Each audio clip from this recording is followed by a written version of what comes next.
Back to Shiksha Costa. Today we're going to learn how to factor quadratics, and this is part of our unit on solving quadratic equations. So today we're going to learn how to take a quadratic that's been given to us in what's called standard form, which looks like this, and we're going to learn to find another algebraic expression that means the exact same thing, so it is equivalent. Except the algebraic expression that we create needs to have two or more factors. And a factor is something that we can multiply by something else. To do this process is called factoring. And we're successful when we can actually factor quadratic equations. So we can create another expression that has two or more factors. Even if the quadratic equation that we're given, the a value is not equal to 1. We should be able to do that using all sorts of different strategies like differences of squares, perfect square trinomials, and so on. But we will always learn how to choose and apply the best strategy. To start off, I'd like you to copy down this table and complete it. So here in each of these rows, we have a rectangle with this length and this width. You have to find an algebraic expression that creates the area, that represents the area of that rectangle, and then write down the value of b and the value of c. The value of b, of course, is the number right before x, and the value of c is the number all the way at the end. Once you're done that, resume the video. Okay, so hopefully you got a chance to do this. I'm going to walk through it myself with you for just the first one. So if I had a rectangle that might look something like this, right? Okay, and I had let's say this length here was x, and this length here was -3, and of course this length here also will say this is x, and this length here is +4. If I sort of cut it up into pieces like this, I can find the area of each piece. This is x times x, so that's x squared. This one over here is -3 times x, which is -3x. Over here we've got 4 times x, which is 4x. And finally we've got 4 times -3, which is -12. So we have x squared minus 3x plus 4x minus 12. And because these two are like terms, we can combine them into x squared plus 1x minus 12. And that's exactly what I'm going to write down right over here. That's the area. Of course, the faster way of doing all of this, instead of drawing this whole rectangle and stuff like that, is to expand binomials using FOIL. So for the second one, I could go x plus 3 times x minus 6. So we have x squared, x times -6 is -6x, 3 times x is 3x, and 3 times -6 is -18. And of course, these two ones in the middle are like terms, so we can combine those into -3x minus 18. And that's exactly the area of this rectangle. Now, before I move on, let's start looking at the values of b and c. So for in this case, remember there's that invisible 1 there, and so the value of b is +1, whereas the value of c clearly is -12. For this second row, we know that the area, like I mentioned here, is x squared minus 3x minus 18. The value of b clearly is -3. The value of c is -18. I won't go through the other two rows in such detail, but suffice to say, if you got these for your answers, x squared minus 4x plus 4, in which case b is -4 and c is +4, you got that one right. And for the last one, if you got x squared minus 6x plus 5, the value of b is -6, and the value of c is +5. Now the question here that I would like to ask you in general is, when you look at this table, this is a quick little investigation we did, what do you notice? Do you notice anything between the numbers you see here, the values of b, and the values of c? You can pause the video here until you do notice something and then resume it once you do. Well, hopefully you got a chance to do this and you saw that, hey, if this is -3 and this is 4 and this is 1, That's 1 is the difference between 4 and 3. So negative 3 plus 4, that would give us 1. And I kind of noticed that happening here too. 3 and 6, the difference between them is 3.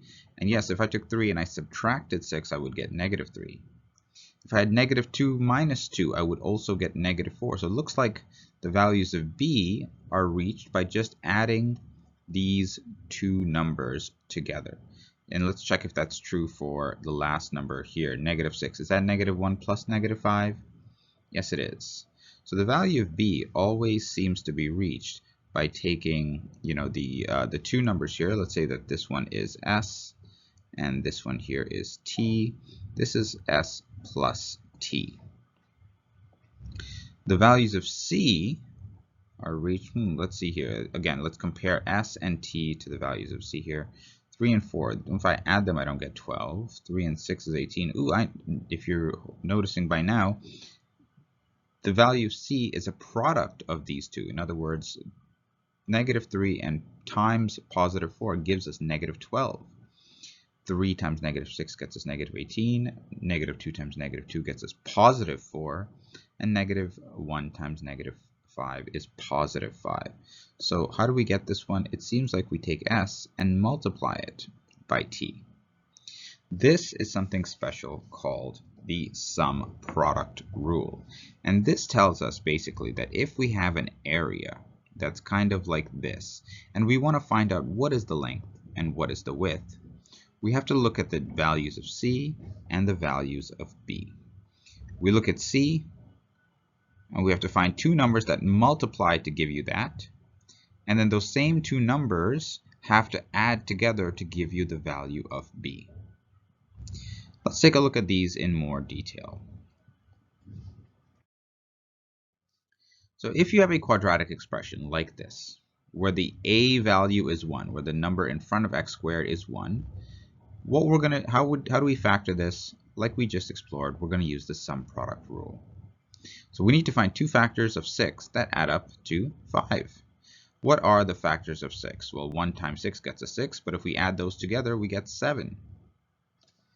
2 times 3 also gets us 6, and if we add those together, yes, we do in fact get 5.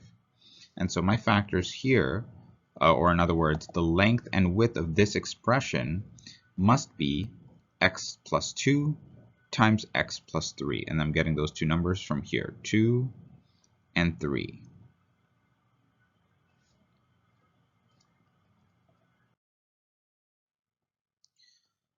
Well, let's practice that one more time. X squared plus 15x plus 36. Again, we're looking at two factors of c that add up to b. So 36, well, we've got, of course, 1 times 36, but that won't add up to 15. We have 2 times 18, and that's pretty close. That gives us 20, but it's not quite 15. 3 times something, 3 times 12 would get us 36. And if I add 3 plus 12, the sum actually is 15. I'm just going to go through all the factors of 36 just for the sake of doing it. 4 times 9 would get us 36, but that's a little too low. That's 13. And 6 times 6, but the sum of those two is 12. So clearly, this is the correct pair, 3 and 12. So this would fully factor into x plus 3 times x plus 12.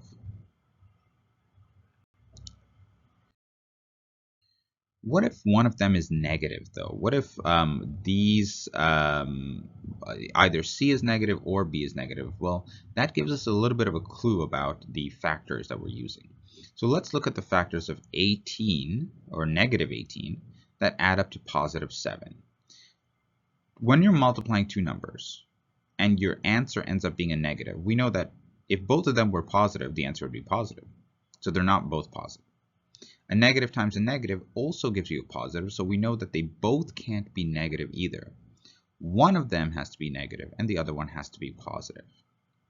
Let's try something out, right? So since this is a negative number, one of these two factors has to be negative. So let's say if I was doing 1 times 18 to get 18, well, one of them, let's make 18 negative and add them together, and we would get negative 17, and that's clearly not right. What about if it was negative 1 and positive 18? Well, that would give us positive 17, so just the opposite of this. And again, that's still not right. Two other ways we could get 18 by multiplying is 2 times negative 9, and that gives us negative 7 if we add it together. Or negative 2 times positive 9, and that gives us positive 7. Already I can see that I've already found my answer here, but just for the sake of completing all the factors, 3 and negative 6 and negative 3 and 6 both clearly don't give us the right b value. So I think for sure, it's got to be this one over here, because that gives us positive 7. So that means that the factorization of this is x minus 2 times x plus 9.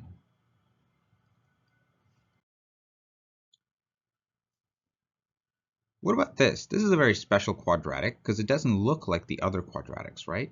One thing to know is if we're trying to solve it just like the other ones, we have to look at the value of c. But it wasn't c the third term? And if there's only 2 here, what actually is the value of c? Is it 0? If you look closely, actually, the middle term, the one that had the b in it, that also had the x, right? b was being multiplied by x. And in fact, that's the term that's really missing secretly here. And the way that we can sort of know that it has it's there, but it's not written down, is the only way that would be true is if the coefficient of x would be 0. So just like you see here, this would be x squared plus 0x minus 25. Nobody would write 0 times x because that would, basically always equal 0. So actually, the two factors of c, c is negative 25, and because it's negative, one of those factors has to be negative, have to add up to 0. So 1 and negative 25 are never going to do that. Negative 1 and 25 is also not going to be 0. The only way for these two factors to add up to 0, if one is negative and one is positive, is they have to be basically the same number. Negative 5 and positive 5 multiplied to give us negative 25. And because they're the exact same number, one of them is positive, one of them is negative, when we add them together, we'll get 0. And so our factorization must be x plus 5 times x minus 5. This is a very special factorization called a difference of squares. We call this a difference of squares, and I'll talk about that in just one second, but any difference of squares, which it looks like this, a squared minus b squared, the factorization will always be a plus b times a minus b, just like it was here. And it's called a difference of squares because difference means they're being subtracted. Of squares, squares means that they have to be something squared, something multiplied by itself. So of course here we have x being multiplied by itself, and the other square is the number 25. 25 is a square number because it's 5 times 5, 5 times itself, or 5 squared. So anything that is a difference, which means a subtraction in the middle of two squares. So you can either see an exponent of 2, or it has to be a square number like 25 or 16. Those are always really, really easy to factor. You just have to know, well, what is this? If I were to rewrite this as their original like length times width or side length squared number, what would the value of a be and what would the value of b be? So here a would just be x and b would be 5. So if this is x squared minus 5 squared, it factors into x plus 5 times x minus 5. What if we have a quadratic now that where the a value is not equal to 1, like this one right here? You can see the number in front of x squared is not equal to 1.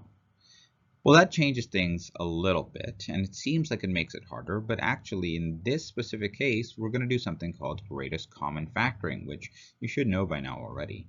And it's actually quite easy to do. All we have to do is recognize that all three of these terms can be divided by the same number. They have the same common factor, which is 3. So if I take my expression here, and I'm going to factor out the 3, what I do is I take every term and I divide it by that number, divided by 3. So 3x squared divided by 3 is x squared, 15x divided by 3 is 5x, and 18x divided by 3 is 6. So now I have factored out the 3, and then I can focus on what's in the brackets, and notice that this is really easy to factor. This is just a sum product rule. 2 factors of 6 that add up to 5. 1 and 6, no, those make 7. 2 times 3 is 6. And when I add those together, I do get 5. So this must be my factorization here. In other words, I have to keep the 3 in front, but this part will turn into x plus 2 times x plus 3. So that's factoring quadratics where a is not equal to 1 if it was a greatest common factor. But now we're going to look at another special case called a perfect square case. And it basically works like this. If I had a plus b squared, if I actually did the full expansion, FOIL and everything, I would end up with this, a squared plus 2ab plus b squared. If I had a minus b being squared, that would multiply in something very similar, except this sign would be negative. And I invite you to pause the video here and actually multiply this out and simplify it, or expand and simplify these two expressions, and see whether I'm right or not. Hopefully you got a chance to do that. And so basically, hopefully once you realize that what this means is basically if you have a squared plus or minus 2ab plus b squared, something that looks exactly like this, we should be able to factor it into a plus b squared or a minus b squared. And this sign is the same as this sign over here. Well, what does it mean to have something in this form? Well, let's say I asked you to factor this, 9x squared plus 30x plus 25. Well, can we rewrite this as something squared? Yeah, 9 is a square number. This would be basically 3x times 3x would get us 9x squared, right? So if I was squaring 3x, I would get 9x squared. What else? Okay, so I've got 9x squared. What about 30x? Is that 2 times a times b? Well, what could b be? I think b would have to be 5 squared, and that way 2 times a times b would need to be 2 times a, which I've realized is 3x, times b, which now I've realized is 5. 2 times 3 is 6. 6 times 5 is 30. Times x is 30x. So yes, this actually does check out. This means that the value of a is, if the value of a is 3x and the value of b is 5, I can create this exact quadratic expression using this exact structure. So 3x squared would get me 9x. 2 times a, 2 times 3x times b times 5 would get me 30x. And 5 times 5 would get me 25. Right? And if this is a and this is b, then this would very easily factor into a plus b squared. A plus b squared. And I don't have to do any more work other than this, although we will see how if I didn't realize that this would actually be a perfect square, there is still a way for me to do it. This is called the perfect square case because this is, a binomial being squared. Finally, what if you're trying to factor a quadratic? The a value is not 1, but you can't use any of these special cases like greatest common factoring, or it's not a perfect square. For example, something like this. This is about as tough as it gets, folks. How do we solve something like this? Well, I'm going to walk you through a process, and you can make sure that you take notes here so you're following every single step of the process. The way we factor something like this is you take the a value and the c value first, and you multiply them together. The resulting number, now you try to apply that sum product rule. So you try to find two numbers that multiply to this number, but they need to add up to b. So two factors of c that add up to b, except this isn't just c, this is a times c. So two factors of ac. Let's see, 1 and 216, obviously, and one of them has to be negative because this is a negative number. But when I add those together, I don't get 6, I get 215. I could try negative 216 and 1, but obviously I'm just going to get negative 215, and that's not 6. I think that I could do a lot of trial and error here. There's certainly many factors, and I will eventually see that, and you can pause the video here too and see if you can find these two numbers. And hopefully you were able to see that the two numbers that end up equaling 6 are negative 12 and 18. Negative 12 times 18 gets us negative 216, and when I add them together, I do get positive 6. Now, I'm going to do something special with these two numbers. I'm going to go back to my regular equation, my original equation, and this 6x, I'm going to split it up into negative 12x and positive 18. If I were to add these two together, I would get 6x. These are like terms. So I'm sort of doing the opposite of combining like terms. I'm splitting up these like terms. And I'm doing that so I can use a strategy of factoring called factoring by grouping. So I'm going to group the first two terms and the last two terms, and I'm going to do just greatest common factoring out of each of them. So over here, let's see, both of these can be divided by 4, and both of them have an x in them, so I'm going to factor out 4x. And out of here, both of these are divisible by 9. So 18 and 27 are both multiples of 9, of positive 9. So I have now in my next line factored out 4x out of these two and 9 out of these two. You can see that here. And notice that I've got the exact same expression inside the brackets. That's how I know I'm on the right track. If you do not get the exact same expression, then you did something wrong with the factoring here or with finding the two factors here. Factoring by grouping, then the next step in this lengthy process just involves combining these two numbers here into one expression, and you just take this expression here because it's identical and you put it over here. It's almost like we can just imagine that this is like a variable just like a, and this is the same variable a, and this might actually be written as 4x times a plus 9a. And if we were to do this, we could factor out the a and we'd end up with 4x plus 9 times a, or let me write the a afterwards, 4x times 9 times a, and now we can see actually that the a value is 2x minus 3. So this is another form of factoring called decomposition, and this is the most complicated form of factoring. You only need to use it if the a value is not 1 and there's not a perfect square. In this case. And I know that there's no perfect square here because 8 is not a square number, and neither is 27. I also know that I can't greatest common factor anything out to turn anything into a perfect square because 8 and 27 have no factors in common. Right? The only factors of 8 are 1, 2, 4, and 8, and 27 is 1, 3, 9, and 27.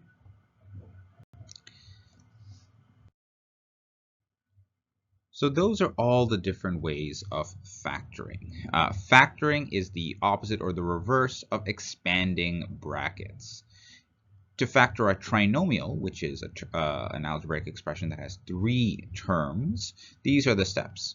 First, you divide all the terms by the greatest common factor, and hopefully that makes the a value equal to 1. Even if it doesn't, it'll still make the numbers a little bit smaller and more manageable. Once you're done that, there's a flow chart that I'm going to give you here to choose and apply the best strategy to make life easiest for you. First question is ask, is it a difference of squares? Do you see two terms being subtracted and both terms are squares like that? In that case, the factorization will just be a plus b times a minus b. But if it's not a difference of squares, okay, we look at the a value. Is a 1? Does it just look like this where there's nothing in front of x squared? If that's true, then use the sum product rule. If it's not, is it a perfect square trinomial? You got to check the first number and the last number to see if they're squares. And then you, of course, have to see if I take those two numbers, the square root of those two numbers, and I multiply them together and then I multiply them by 2, do I get this middle term here? If you do, then you can very quickly say, so this is going to be a plus or minus b all squared. But if it's not a perfect square trinomial, if it's not a difference of squares, if the a value is not 1 and it's not a perfect square trinomial, then we have to use decomposition. And that's the longest way. In this first example, we're going to factor 3x squared plus 21x plus 36. All of these three are divisible by 3, so I'm going to do the greatest common factoring first.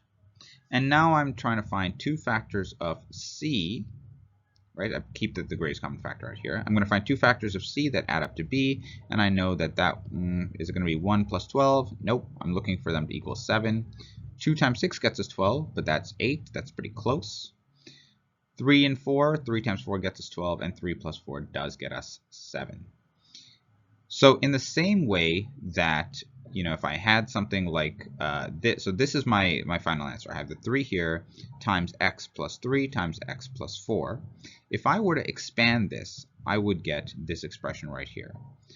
But factoring is going in the opposite direction. It's taking something like this and creating 2 or more factors. Factors are things that you multiply. So 3 times, this is the next factor, x plus 3, times the next factor is x plus 4.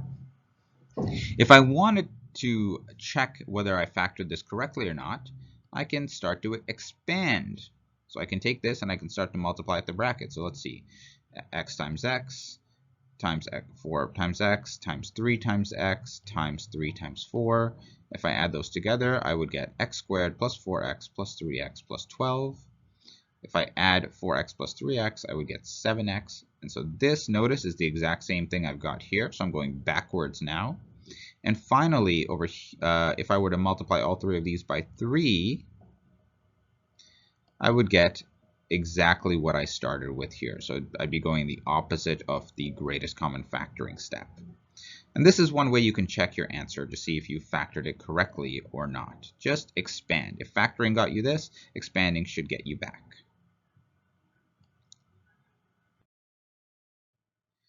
In this next example, I'm going to show you decomposition one more time. So here I have an expression, a trinomial. I can take a times c and multiply them together, and now I'm looking for factors of that resulting expression.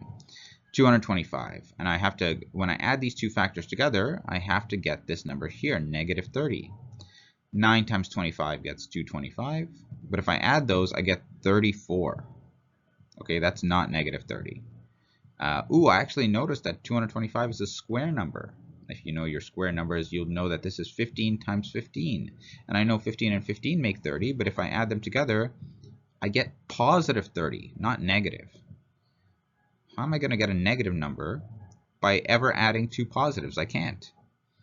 So in order for me to get a negative number, at least one of them has to be negative. But if one of them was negative and I multiplied by a positive, then this would be negative, and it's not.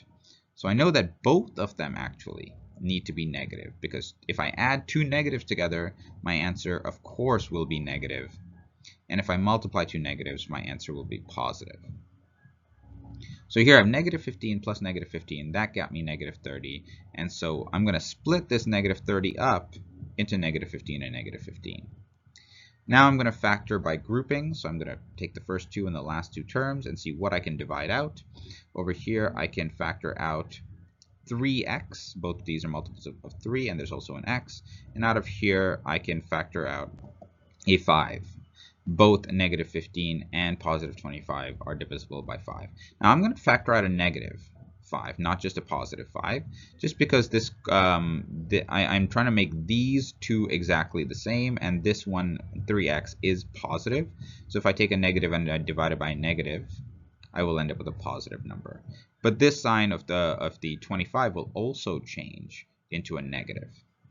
Now that I notice these two are the same, I know I did the right step. I will collect my, I will factor by grouping again. So here I have 3x minus 5 to make this term.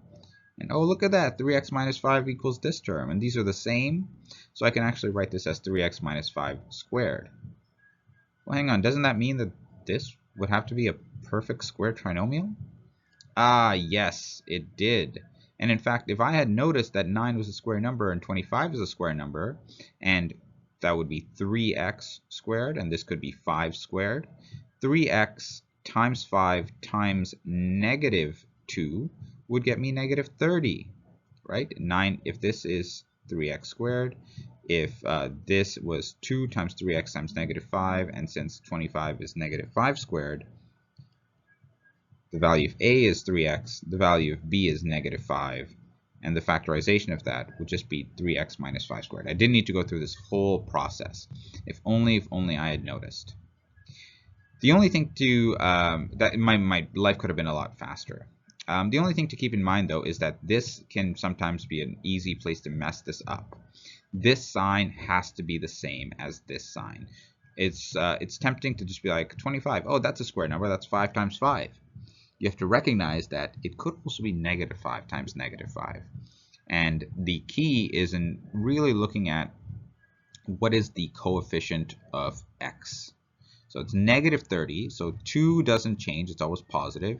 If a is positive and b is negative, then this number here has to be a negative number, right? If a is positive, and sorry, I said b, but